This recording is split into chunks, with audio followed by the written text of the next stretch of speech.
Welcome to The Explainer. Today, we are diving deep into a truly game-changing idea from Daniel Kahneman's book, Thinking Fast and Slow. We're going to explore the two characters that live inside your head and, believe it or not, pretty much run the show. All right, to kick things off, I want to give you a simple little puzzle. This is a great way to actually feel your two different ways of thinking go to work. Go ahead and read that. Now pay close attention to the very first answer that pops into your mind. Don't try to solve it, just notice that first immediate gut reaction. So, did you think 10 cents? If you did, you're not alone. Not at all. In fact, you're in the same boat as a whole lot of students from Harvard, MIT, and Princeton. But that answer is wrong. The fact that 10 cents just feels so right, so intuitive, that's exactly what this is all about. And to understand why that happens, we need to meet the two characters running the show in your mind. Kahneman gives us this incredible framework to think about this. He suggests we think of our mind as having two agents, or characters, that he simply calls System 1 and System 2. Now, let's be super clear. These aren't actual physical parts of your brain. You can't find them on a scan. Think of them as nicknames, useful fictions, really, that help us tell the story of two very different ways we think. So here's the breakdown. System 1 is the hero of our story. It's your gut reaction, it's fast, automatic, intuitive, and it's always on. System 2, on the other hand, is the sidekick. It's your conscious, analytical mind. It's slow, it takes a lot of effort, and, to be honest, it's kind of lazy. And this is where it gets really interesting. For the most part, our lives are run by that automatic System 1, and it's often influencing us in ways we don't even see.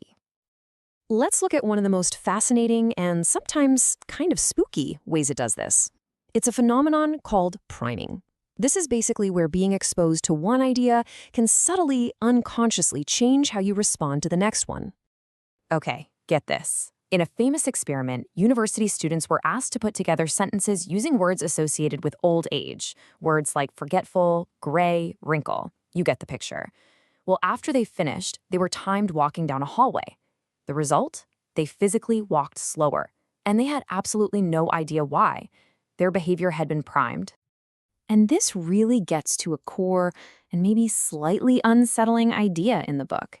It makes you ask, are we really in the driver's seat of our own minds as much as we like to think we are? This is an awesome real-world example. Just the simple, unconscious feeling of being watched, triggered by a picture of eyes on a poster, was enough to make people act more honestly and contribute more money. That is System 1, reacting to a subtle cue without you even noticing. So System 1 is incredibly powerful and efficient, right? But that speed comes with a price.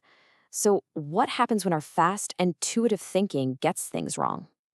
Let's circle back to that puzzle from the start. Remember, the intuitive answer is 10 cents, but the correct answer is actually 5 cents.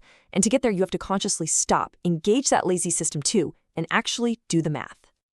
Let's break it down. If the ball is 5 cents, the bat, which costs $1 more, must be $1.05.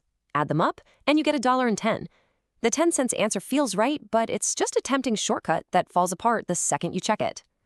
Now here's the truly shocking part. In studies, more than half, over 50% of students at elite universities like Harvard, MIT, and Princeton gave that intuitive but incorrect answer.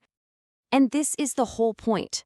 Even for the most intelligent people, our brain's default setting is to let the easy, intuitive System 1 take charge.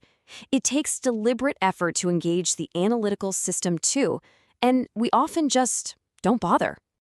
Kahneman has this fantastic name for one of System 1's biggest blind spots, a feature that causes so many of these mistakes. He calls it WSIAT.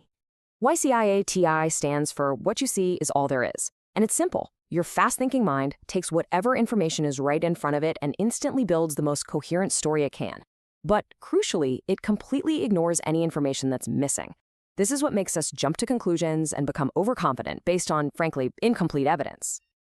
So after hearing about all these mental glitches and biases, you're probably wondering, okay, so what's the solution? How does knowing all this actually make you a better thinker? The goal is not to constantly second-guess yourself or get rid of your intuition. That would be exhausting, and it's impossible anyway. System 1 is what gets us through the day. The real skill is learning to recognize the situations where your gut feeling is likely to fail you. And that's the real practical value here. By having a shared language, words like priming or Wysiati, we get better at spotting these errors in other people, and with some practice, we can even start to catch them in ourselves. So the key takeaway is this. Learn to recognize the signs that you should just pause. When a decision is important, when it's complex, or when the answer feels just a little too easy, that's your cue to slow down. Wake up that lazy system 2 and actually do the work. Ultimately, this framework doesn't give you all the answers, but what it does give you is a much more powerful question to ask yourself, because now you can understand that your gut feeling is just system 1 talking, and you can start making a more conscious choice about when to listen and when to stop and think again.